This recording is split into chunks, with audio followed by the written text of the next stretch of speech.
Oban Elliott and Marcin Tybura did the damn thing for us at UFC 309 to help us cash our Locky two-step, which came in at plus 129. Unfortunately, Veronica Hardy fumbled the bag in the first fight of the night and that forces us to rip up our Locky Trinity. But we've been rolling with the Locky two-step, which I've been very proud of. I believe we got about 3 UFC events left on the year, including this weekend's UFC MACAU card. And with those 3 events left, our current record on the year for Locky two-step and Locky Trinity parlays are as follows. Locky two-steps 24 and 15 on the year for plus 11.34 units and a 29% ROI.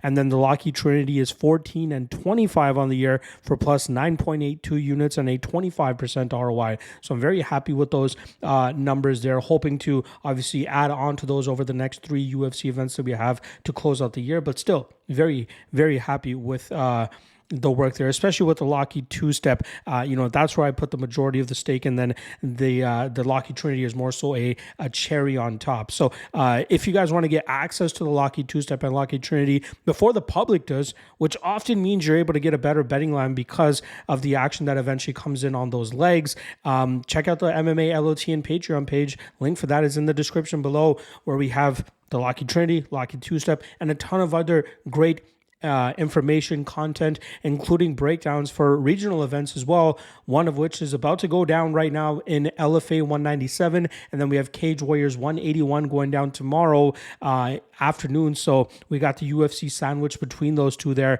and you can get written breakdowns for those on the MMA LOT and Patreon page. All right. Without further ado, let's get right into the Locky two-step for this UFC MACAU card, starting at 3 a.m. Eastern time on Saturday, so don't get caught napping there. First leg up is going to be, our first step up is going to be Carlos Hernandez as he takes on Niamjergal Tumendemberal. I believe this is a matchup between a mixed martial artist and a fighter, and I believe the mixed martial artist in Carlos Hernandez will be able to take advantage of the mistakes of the fighter in Tumendemberal, and that will likely lead to Hernandez countering him effectively, taking advantage of his wild and reckless striking style, but also getting this fight to the ground where he should be able to have a BJJ advantage, which will open up a submission opportunity for him. But I expect Hernandez to land the more meaningful damage, the more prolonged damage, have the better cardio, but most importantly, get this fight to the ground where he should be able to secure a submission victory. So he is the first step in the Locky two-step. The second step is going to be Piotr Jan in the main event as he goes up against Davison Figueiredo. I believe these guys are almost mirrors of each other to a certain extent. Obviously, Figueiredo a little bit more keen in getting the grappling going at this stage of his career, but Jan has good enough takedown defense and get-ups that he should be able to nullify that aspect of Figueiredo's game. And then if this turns out to be a strictly striking battle, I believe Jan has the advantage there, especially with his cardio and his ability to build upon his momentum later on in matchups, whereas Figueiredo starts to dwindle as matchups start to get later. I think he's going to struggle with that Jan power and combinations coming back his way, which I eventually believe will lead to Jan getting a third, fourth, or maybe even fifth round knockout victory. Now, there was a little bit of action that came against Carlos Hernandez since I plugged in the Carlos Hernandez parlay or the leg of him. So I was able to get at plus 105, but luckily for you guys, getting this on Friday of fight week, you're able to get it at plus 115 right now. So a little bit of a benefit of not getting it earlier in the week. But again, more often than not, the line is usually better earlier on in the week. Now, if you want to complete the Locky Trinity, we're going to look to the road to UFC finale here. I believe this one goes down in the bantamweight division. I could be off on that, but it's going to be between Su Young Yu as he takes on Bergang Janisuli. This is a matchup between two guys that are primarily grapplers, but jiu-jitsu. Su Young Yu is far superior in that realm, in my opinion.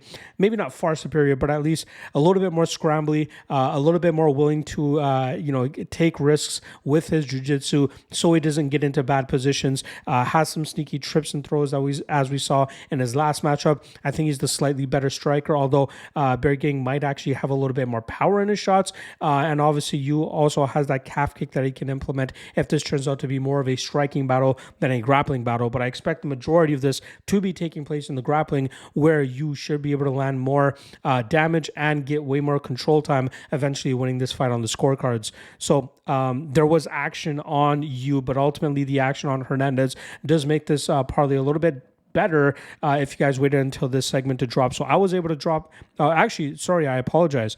The amount of action on you has actually made this worse now slightly.